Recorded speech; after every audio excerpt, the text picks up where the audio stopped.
Moi! Hei! Tänään me puhutaan, meillä on aiheena kielillä puhuminen. Jumalan sanasta me nähdään, että kielillä puhuminen on ensimmäinen todiste, minkä ihminen saa, kun hän täyttyy pyhällä hengellä. Ja Jeesuksen opetuslapsetkin puhuivat kielillä heti, kun he sai pyhän hengen kasteen. Katsotaan siitä heti jae. Apostoliteot 2, 1-4. Kun helluntaipäivä oli tullut, he olivat kaikki yhdessä koolla. Yhtäkkiä tuli taivaasta humaus, niin kuin olisi käynyt raju tuulen puuska, ja se täytti koko huoneen, jossa he istuivat.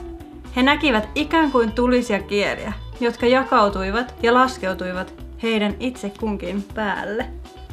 Ja he täyttyivät kaikki pyhällä hengellä ja alkoivat puhua muilla kielillä sen mukaan, mitä henki antoi heille puhuttavaksi. Ja katsotaan myös apostolien teistä toinen kohta, missä kun Pietari saarnasi Korneliuksen kotona. ja kaikki täyttyivät pyhällä hengellä.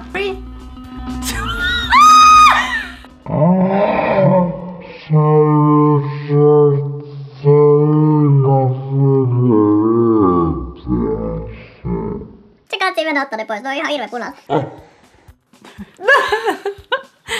Eli apostoliteot 10 ja 44 eteenpäin. Kun Pietari vielä tätä puhui, tuli pyhä henki kaikkien heidän päälle, jotka olivat sanaa kuulemassa.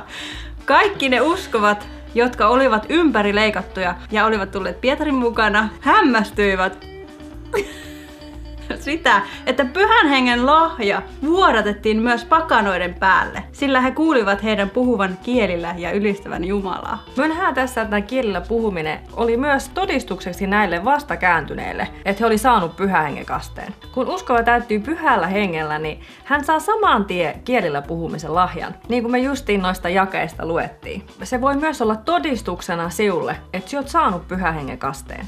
Pyhä henki ei pakota kieliä sinun suusta ulos. Hän ei ota sinun suuta haltuun, vaan sinun täytyy antautua hänelle. Ja hän ei koskaan pakota, hän on herrasmies. Minä haluaisin kertoa teille minun todistuksen, kun minä sain rukouskielet. Minä tulin uskoon ja sinä samana päivänä, kun minä rukoilin pelastusrukouksen, minä sain myös pyhän hengen kasteen.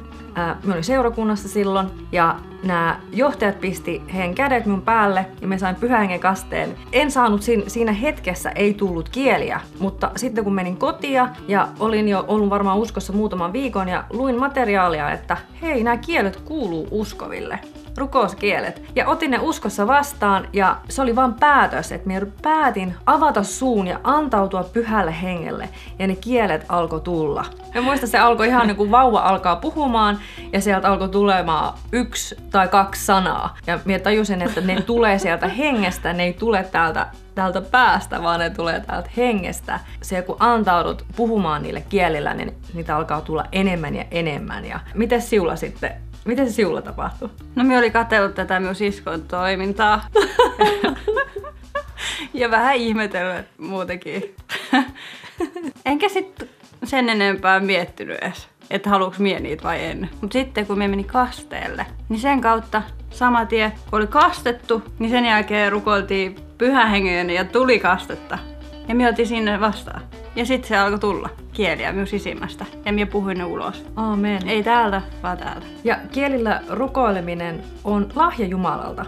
Ja se rakentaa sinulta. Ja se vapauttaa Jumalan voiman sinun elämässä. Jos joku puhuu kielillä, niin hän puhuu Jumalalle, ei sinulle. Älä huolehi. Lueta jae. 1. Korinttilaiskirje 14 ja jae 2.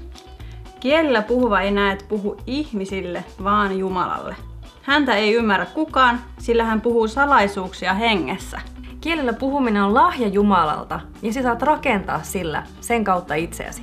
Ja tää on tää sama luku, jae 4. Kielillä puhuva rakentaa itseään. Juudaksen kirje 20.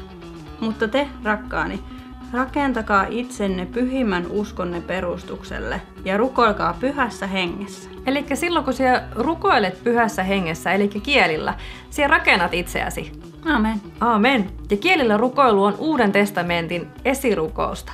kun et tiedä minkä puolesta rukoilla tai miten, niin rukoile kielillä. Ja silloin siellä rukoilet Jumalan täydellisen suunnitelman mukaan. Usko tulee kuulemisesta ja kuuleminen Kristuksen sanan kautta. Ja me uskon, että te olette saanut tänään sanaa ja te olette kuullut Jumalan sanasta, että kielillä puhuminen kuuluu myös teille. Eli jos sä oot uudesti syntynyt, mutta et ole vielä ottanut vastaan Pyhän Hengen kastetta, tai et ole varma siitä, niin me rukoillaan tässä hetkessä, että te antaudutte Jumalalle, te antaudutte Pyhälle Hengelle ja alatte rukoilemaan kielillä. Te pystytte sen kautta rakentamaan itseänne ja rukoilemaan salaisuuksia Jumalalle. Eli ota se nyt vastaan uskossa. Me luotetaan siihen, mitä Isä sanoo meille Raamatussa. Se on totuus. Ota se vastaan Jeesuksen nimessä tässä hetkessä. Yes. Pyhän Hengen kaste. Jeesuksen nimessä, ota se vastaan. Ja rukoile meidän kanssa kielellä, antaudu Pyhälle Hengelle, anna sen pulputa sinun sisimmästä. Se ei tule täältä sinun päästä, vaan se tulee täältä sinun sisimmästä. Anna sen tulla. Tuu meidän kanssa. Voshantere, voshekendre, vosheradava. Halleluja. Kiitos Jeesus. Jeesuksen nimessä. Jeesuksen nimessä. Hyppää piukassa.